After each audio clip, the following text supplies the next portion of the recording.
Baiklah, saya Imam Patoranan dari Sistem Informasi 2018 yang akan menjelaskan materi pada MPSI dan memberikan contoh proyek yang telah saya buat juga. Baik, ini dia.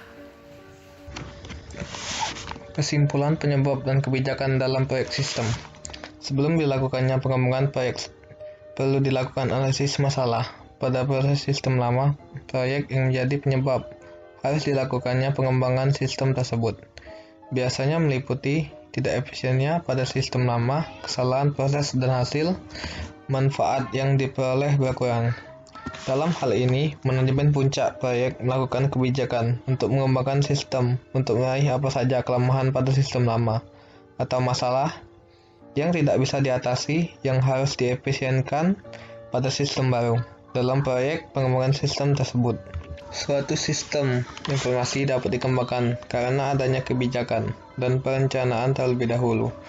Tanpa adanya perencanaan sistem yang baik, pengembangan sistem tidak akan dapat berjalan sesuai dengan yang diharapkan. Tanpa adanya kebijakan pengembangan sistem oleh manajemen puncak, maka pengembangan sistem tidak akan mendapat dukungan dari manajemen puncak. Proses perencanaan sistem terbagi menjadi 3, yaitu 1. Merencanakan proyek-proyek sistem yang mencakup mengkaji tujuan, perencanaan strategis dan taktik perusahaan, mengidentifikasi proyek-proyek sistem, menetapkan sasaran proyek-proyek sistem, menetapkan kendala proyek-proyek sistem, misal batasan biaya, waktu, umur, ekonomis, peraturan yang berlaku, menentukan prioritas proyek-proyek sistem, membuat laporan perencanaan sistem, dan meminta persetujuan manajemen. Yang kedua, mempersiapkan proyek-proyek sistem yang akan dikembangkan, yaitu menunjuk tim analisis, dapat berasal dari departemen pengembangan yang ada atau dari luar perusahaan atau konsultan, mengumumkan proyek pengembangan sistem. Dan yang terakhir, ketiga, mendefinisikan proyek-proyek sistem yang dikembangkan, yaitu mengidentifikasi kembali ruang lingkup dan sasaran proyek sistem, melakukan studi kelayakan, menilai kelayakan proses sistem, membuat usulan proyek sistem, meminta persetujuan manajemen.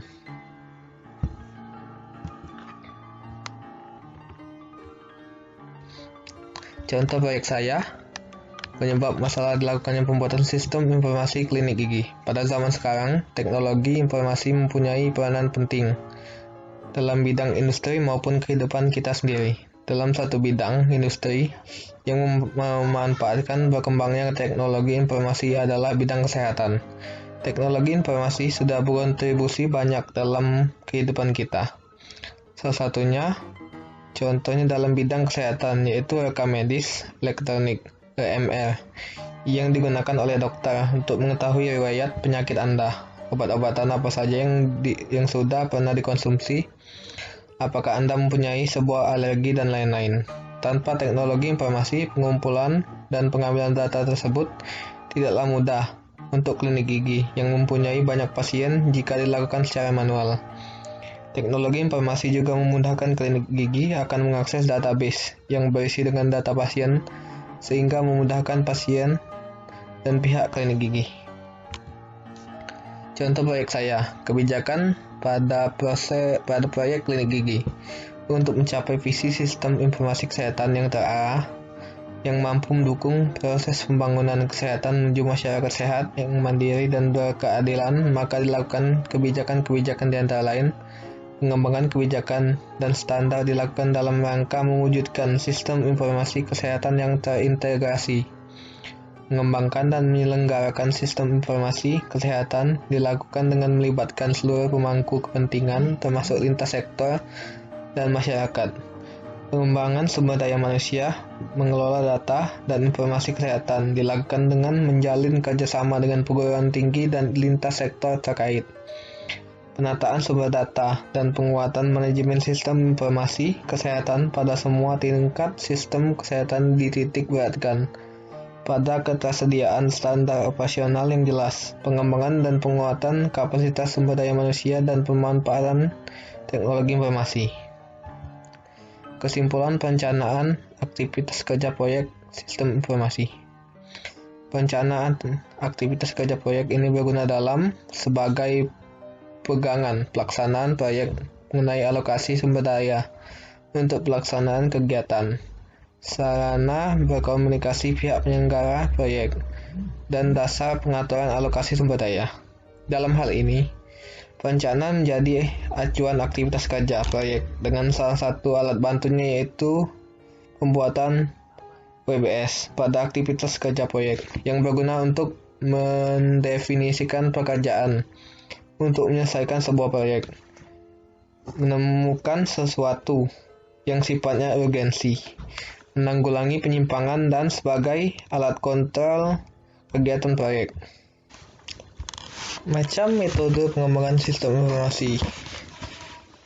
1. Metode SDLC merupakan pola yang diambil untuk mengembangkan sistem perangkat lunak yang terdiri dari tahap-tahap perencanaan sistem, analisa, desain, implementasi, pengujian, dan pengelolaan. Dalam rekayasa perangkat lunak, konsep SDLC mendasari berbagai jenis metodologi pengembangan perangkat lunak.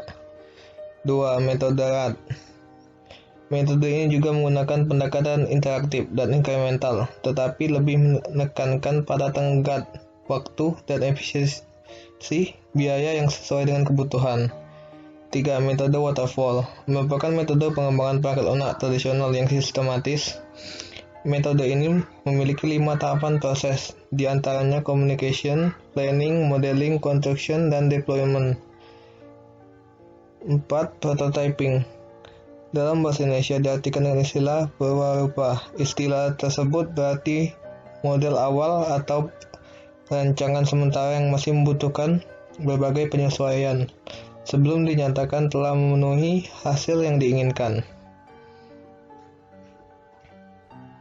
5. Metode spiral menggabungkan 2 metode pengembangan yang telah dibahas sebelumnya, yaitu prototyping dan waterfall. Pengembangan melaksanakan prototyping dengan cara sistematis khas metode waterfall. Contoh proyek yang saya buat yaitu perencanaan aktivitas kerja proyek sistem informasi klinik gigi. Pada pengembangan proyek sistem ini saya menggunakan metode waterfall untuk membuat aktivitas kerja proyek, yang mana metode ini diterapkan dan memiliki alur perencanaan aktivitas kerja proyek.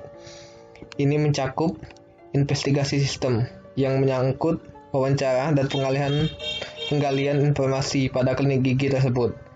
Analisis sistem yang menyangkut kegiatan kebutuhan yang harus dipenuhi dalam pengembangan sistem setelah penggalian data klinik telah didapat. Yang ketiga, desain, yaitu kegiatan mendesain atau membuat rencana tampilan interface pada proyek sistem informasi klinik gigi. Yang keempat, yaitu coding, SDM dalam bidang pengkodaan atau programmer menerapkan dan membuat sistem tersebut serta melakukan tes sistem yang mana telah dilakukan perencanaan pada analisis sistem dan desain sebelumnya. Yang terakhir yaitu implementasi yang mencakup kegiatan pelaksanaan akhir proyek dengan merakit hardware serta penyerahan software yang telah lulus tes pada pihak klinik gigi.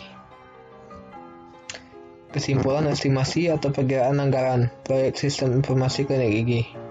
Pada estimasi proyek ini dilakukan perkiraan anggaran yang digunakan dalam pembuatan proyek sistem informasi klinik gigi dengan menganalisis dari taks kerja dan sumber daya manusia untuk memperkirakan upah atau honor dari sumber daya manusia tersebut dari awal proyek sampai dengan proyek selesai, dengan mencakup pada biaya 1. Biaya pengadaan, 2. Biaya persiapan, 3. Biaya proyek, 4. Biaya operasi, serta harus dapat memanfaatkan komponen keuntungan terwujud dan tak terwujud dalam melakukan kerja proyek sistem informasi tersebut.